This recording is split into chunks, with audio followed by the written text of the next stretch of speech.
I tried to stop this, but he walked into the quiet corridors of my guarded heart as though he had always belonged there. If I speak now, I must speak not as the world expects, not as a figure beneath chandeliers or a name pressed in gold upon invitations. I must speak as a woman, bare, trembling, undone. And yet I cannot deny who I am. I was raised among velvet draperies and polished marble floors, where emotions were folded neatly like linen, and locked away in cedar chests. I was taught that a princess does not fall, she descends gracefully, never visibly shaken. But love does not ask permission of titles. Love does not kneel before protocol. Known. A warmth that did not burn but melted. I tried to stop this, because he did not look at me as though I were porcelain. He looked at me as though I were fire. And that frightened me. All my life, I have been handled delicately, admired from a distance, approached with careful reverence.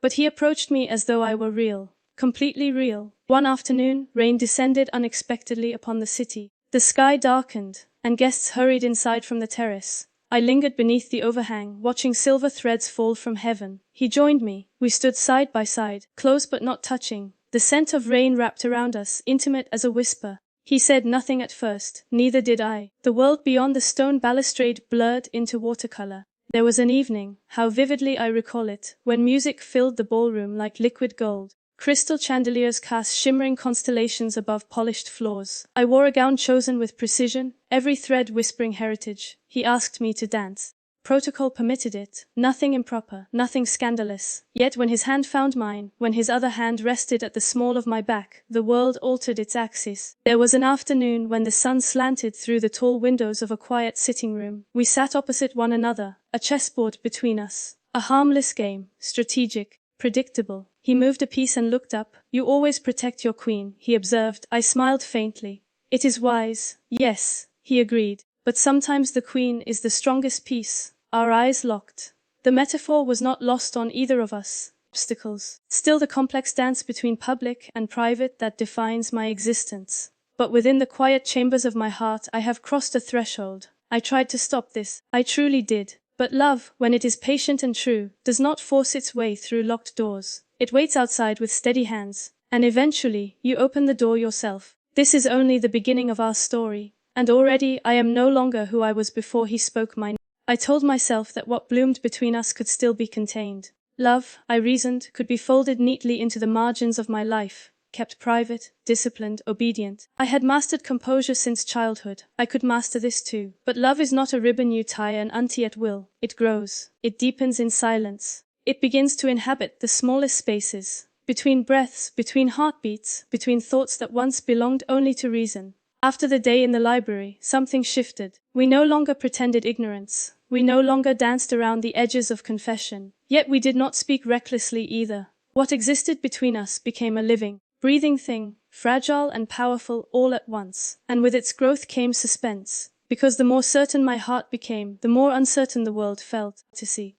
One evening, a state dinner filled the palace with diplomats and dignitaries. The long table shimmered beneath candlelight. Crystal glasses caught the glow like captured stars. I wore composure like armor, offering practiced smiles and thoughtful conversation. He sat several seats away, far enough to be proper, close enough to feel. Throughout the evening, our eyes met only twice. Twice was enough. In those fleeting moments, entire conversations passed without words. Concern, longing, a question neither of us dared voice in such a room. You should not be alone, he said quietly. I needed air. The city lights shimmered beyond the gates, free and anonymous. For a moment, I imagined walking beyond them, without escort, without scrutiny, just a woman in love. He stepped beside me, careful to maintain distance visible to anyone watching from afar. But his presence warmed the cool night. Then he said the words that ignited both hope and fear within me. I love you. It was no preamble, no ceremony, just truth. The world did not shatter. No thunder rolled. The palace did not tremble. But inside me, something irreversible unfolded. He stepped closer then, not touching but near enough that I felt his warmth. Then don't love me half-heartedly. His voice was low, steady, resolute. In that moment, suspense wrapped around us, not the suspense of uncertainty, but of decision, the kind that hovers before a leap. I looked at him, truly looked at him. At the strength in his gaze, the vulnerability beneath it, the absence of calculation. He loved me not for position, not for privilege, but for the woman beneath both. And I realized something startling. Once, during a visit to a children's hospital, I watched him kneel beside a small girl, speaking gently, making her laugh despite her fatigue. The tenderness in his expression pierced me. I imagined a future, dangerous, beautiful, where such tenderness would belong to our own children. The thought startled me. I had never allowed myself to envision something so personal. And yet there it was. Hope. That evening, alone in my chambers, I stood before the mirror. Now the question is no longer whether I can stop this. It is whether I can be brave enough to let it be seen. The world may judge, tradition may hesitate, but my heart, my once guarded, disciplined, royal heart, has chosen, and in choosing him I have chosen myself. The suspense lingers still, because love, when it is true, does not end with confession, it begins there. And I know, as surely as I know my own name, that the greatest chapter of our story is yet to unfold. There comes a moment in every great love when silence is no longer protection. It is postponement. I felt that moment approaching like dawn through heavy curtains, soft at first, then undeniable. For months we had lived between worlds. In public, we were composed, respectful, restrained. In private, we were something far more dangerous, honest. Our love had grown not in rebellion, but in patience. Not in scandal, but in sincerity. And yet suspense lingered like a held breath. Because love hidden is love half-lived. Instead, he said something that will echo within me forever. If the world must learn about us, let it learn about patience first.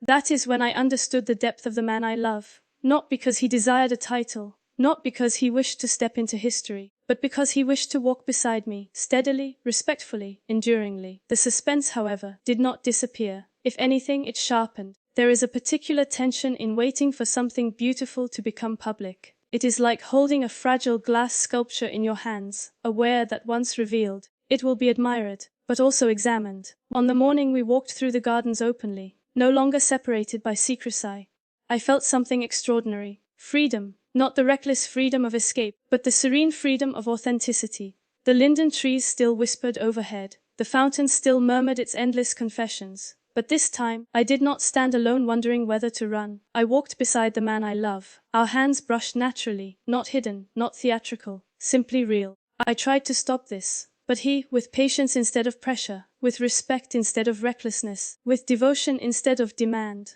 became the answer to every fear I carried. And so I stand now not as a woman divided between crown and heart, but as one who has discovered that the greatest sovereignty is not over a nation, it is over one's own courage. I did not fall recklessly. I chose deliberately, and in choosing him I chose a love that does not diminish duty. It illuminates it. This is our story, not perfect, not simple, but steadfast.